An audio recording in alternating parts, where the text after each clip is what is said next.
오늘의 히스기야 말씀을 통해서 운명을 바꾸는 기도라는 제목으로 함께 은혜를 나누고자 합니다. 히스기야 왕의 이야기는 언제나 나에게도 한 번쯤 있으면 하는, 나중에 내가 병이 걸려도 이런 기도가 나왔으면 하는, 또한 응답을 받았으면 하는 이 기도의 부분입니다. 그는 죽을 병에 걸렸다라고 말씀에 나오고 있죠. 왕이 병에 걸렸으니 좋은 약과 명의를 찾으러 아마 옆나라 이웃나라 다 다니면서 나라 전체가 아마 요란스러웠을 것이 당연합니다. 그런데 1절을 보니 성경에서도 대단한 이사야 선지자가 히스기야를 방문했습니다.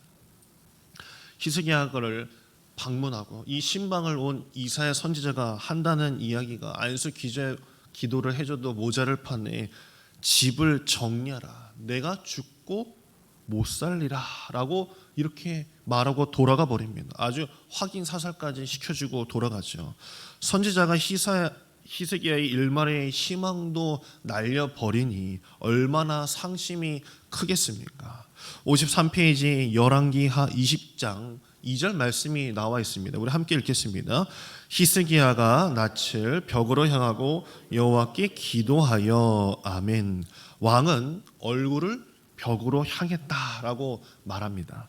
세상에서는 이제 해결할 길을 찾기 어렵게 됐다는 것을 알게 되었다는 것이죠. 지금 바라볼 곳은 하나님밖에 없었습니다. 하나님 안에서 길을 찾고 뜻을 찾겠다는 결단이 보여지는 구절입니다. 아래쪽 지문에 보면요, 이 골방이라는 이 단어가 나옵니다. 골방. 제가 어릴 적 교회의 강대상이 상당히 높았어요. 여기보다도 한 1m는 더 높았습니다. 그리고 여기 지하에 이 골방 지하 기도실이 있었습니다. 이렇게 문을 딱 까고 올라가면 여기 아래 지하실이 있었던 거예요. 매복 같은 그런 느낌이에요. 저녁 9시가 되면 저희 교회처럼 기도하는 분들이 이제 모입니다. 3, 4모 모여서 이제 턱게 기도하고 철회하실 분들은 밤새 기도하다가 이제 다시 올라와서 새벽 기도하는 그런 이제 문화가 교회에서 있었습니다. 병원에서도 이제 손 쓸 방법이 없었고, 또 세상에서도 포기한 그 상황, 그런 문제들을 가지고 이 지하 골방 기도실에 모여서 이제 한 사람 한 사람씩 나눠져서 이 기도를 했던 것이죠. 제가 어릴 적에 그곳의 인상은요, 응답 받으면 나갈 수 있는 곳이었습니다. 뭐 섬을 떠나듯이 그 안에서 기도에 응답받고 병이 낫거나 문제가 해결받게 되면 그 지하에서 벗어날 수 있는 그런 곳이었습니다. 그 골방 기도실은 운명을 바꾸는 곳이었죠. 골방이어서가 아니라 다른 것들을 다 끊어내고 내가 볼 수 있는 거 다 보지 않고 이제 세상에서 할 수 있는 것들이 없었기 때문에 이제 하나님만 볼 수밖에 없는 사람들이 그곳에 모였던 것이었습니다. 오늘 이 새벽의 자리도 다른 것을 다 끊어내고 주님만 바라볼 수 있는 귀한 자리 되길 간절히 소망합니다. 53페이지에 1번 있습니다. 우리 함께 읽겠습니다. 기도는 운명을 바꿉니다. 우리 아래 보면 20장 6절에 보면 내가 내 날에 15년을 더할 것이며 라고 나오고 있습니다. 15년이라는 시간을 이 히스기야에게 더해 주셨습니다. 하나님께서 살리신 것이죠. 살아서 인생이 바뀐 것도 있겠지만요, 하나님께서 말씀하시고 살리셨기 때문에 그의 인생은 더욱더 하나님을 바라보며 순종하고 결단하고 충성하는 인생이 되었을 것이 분명합니다. 그래서 운명이 바뀐 줄 믿습니다. 살아서도 은혜지만, 주님께서 나를 살리신 것도 은혜겠지만 내가 하나님을 만났고 다시금 나를 살리신 것이 하나님이셨구나라는 것을 안 것이 축복인 줄 믿으시길 간절히 소망합니다. 오늘 이 기도의 시간을 통해서요, 여러분의 삶이 주님과 함께하는 인생, 확인받는 인생 되는 것, 그것이 축복으로 여기는 자리 되길 간절히 소망합니다. 또한 우리 54페이지 우리 2번을 함께 읽도록 하겠습니다.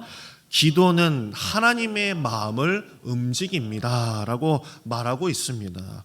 우리 모세가요, 이스라엘 백성들을 데리고 광야에서 머물고 있을 때요, 40일 동안 시내산에 모세가 올라간 적이 있습니다. 그 아래 보면 이제 출애굽기 32장의 구절들이 쭉 나와 있죠.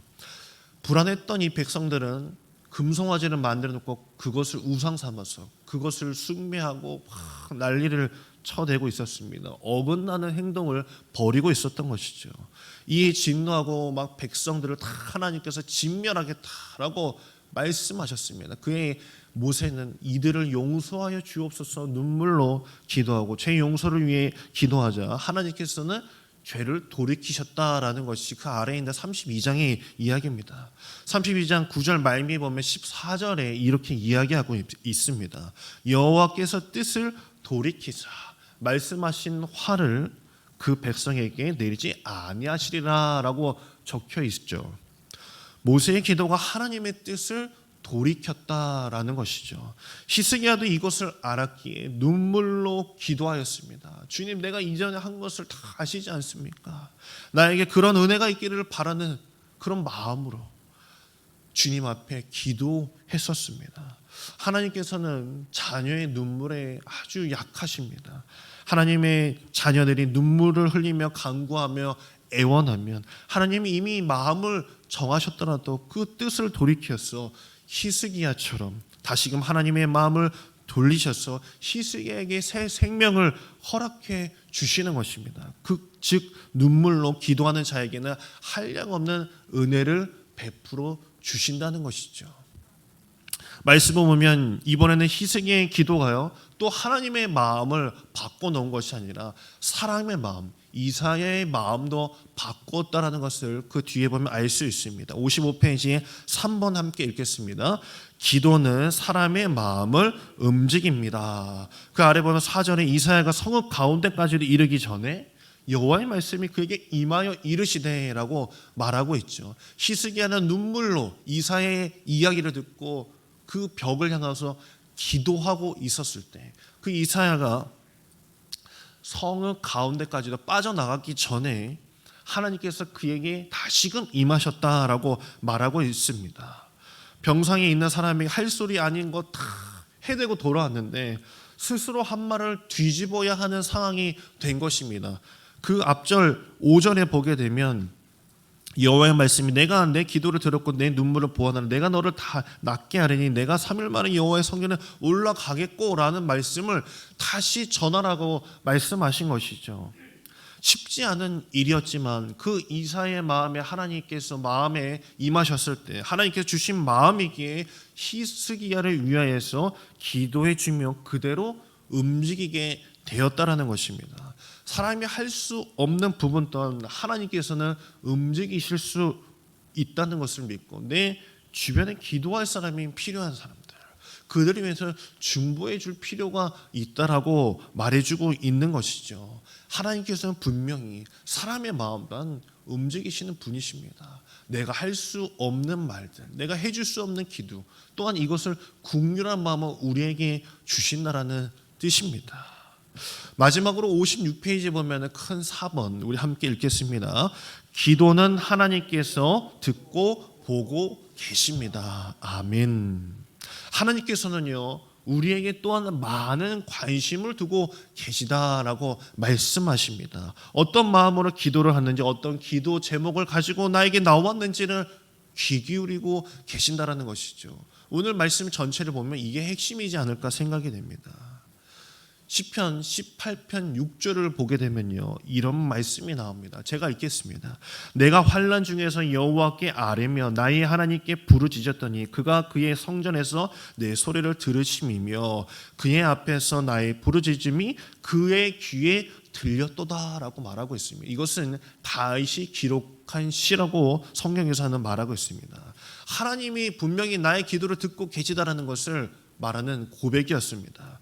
올해는 부모님을 위하여서 기도하고 또한 나의 가정과 사업장을 위해서 기도하고 우리 자녀들을 위해서 기도합니다. 기도한 대로 다 모든 것이 될 수도 있고 그렇지 않을 수도 있습니다. 하나님은 이것은 허락하시고 저것은 허락하지 않는 이유를 우리는 다 헤아릴 수는 없습니다. 그러나 분명한 것은 다윗도 이야기했듯이 그분은 듣고 계신다는 것만은 알 수 있다라는 사실입니다. 다윗이 드린 기도 중에 자신이 바라는 방식대로 응답받지 못한 기도가 있을까요? 없을까요? 당연히 있습니다. 다윗이라고 해서 다 응답받은 것은 아닙니다. 압살롬 그 자신의 자녀를 위해서도 기도했습니다. 그러나 압살롬은 전쟁터에서 결국 죽게 되어 버립니다. 또한 나단 선지자가 다윗을 방문하고 나서 병든 아기를 위해서 다윗은 기도했습니다. 그러나 일주일 동안 기도했지만 그 자신의 자녀는 결국 하나님께서 죽이시고 맙니다. 우리가 할 일은 기도하는 것이고 하나님이 하실 일은 그 기도를 듣고 자신의 뜻에 합당하고 맞추어 응답하시는 것이 하나님이 하실 일이라는 것입니다. 그분은 늘 듣고 계시는 줄 믿습니다. 우리가 기도하는 것도 그 속의 경읽기로 그냥 주문 외우듯이 비나이다 하는 것이 아닙니다. 분명히 살아계시는 하나님은 우리의 기도를 들으시기 때문에 우리가 기도하는 줄 믿습니다. 우리는 그 사실 하나만으로도 충분히 기도할 이유가 있는 것입니다.